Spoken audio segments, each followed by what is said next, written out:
everyone, and welcome back to the Dentist Learning Center YouTube channel. My name is Taylor. I'm an academic coach here at the DLC, and in today's video, we're going to be talking about how you can become a Pomodoro Pro. But first, what even is Pomodoro?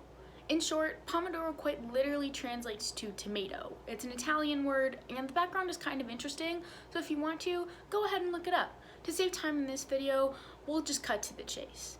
The Pomodoro Technique essentially means that you're breaking down study sessions into timed intervals. Typically, the standard interval is 25 minutes of highly concentrated work, 5 minutes of break, 25 minutes, etc., etc. However, some students find that 25 minutes is simply too short, and they instead prefer to work for a little bit longer.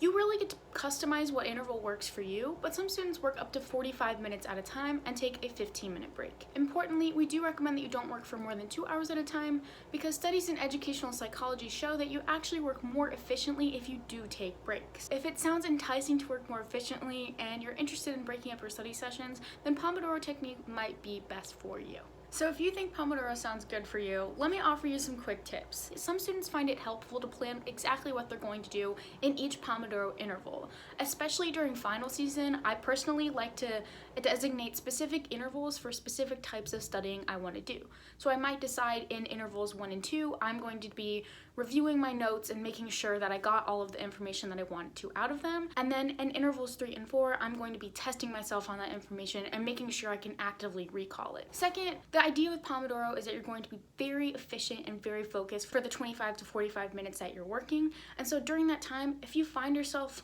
thinking of something else, you find your mind wandering off, it can be helpful to keep a piece of paper next to you and just jot down what you're thinking of. If you write it down, you can come back to it later and get back to focusing on the task at hand. If you're going to work in a group study session, it's really easy to get off track and just end up talking to your friends. With Pomodoro, what you can do is say, okay, everybody's going to work for 25 minutes, and then during our 5-minute break, we'll have a quick conversation and then get back to work.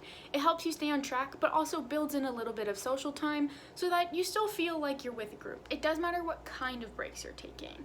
You don't want to take breaks to watch Netflix or get on TikTok because quite frankly, those are things that you can quickly lose track of time and end up doing for hours rather than getting back to your study session. We would instead recommend doing something like going for a quick walk, getting a drink of water, or getting up to use the bathroom. These are things that can be done in a short amount of time that completely disengage your brain from the work that you were doing and then allow it to be rejuvenated and refreshed for when you get back to your studying. So ultimately, it may take some trial and error to figure out if and how the Pomodoro Technique will work for you. We think it's a really cool thing to give a try, especially now with having most of your classwork be online. It can be really helpful to even just start your study session with a Pomodoro simply so that you get into a cycle of concentration. So I hope this video was helpful. I hope you'll give Pomodoro a try. Leave us a comment if you do and if you like it or if you don't. Of course, subscribe for more content from us at the Dentist Learning Center, and we'll see you next time.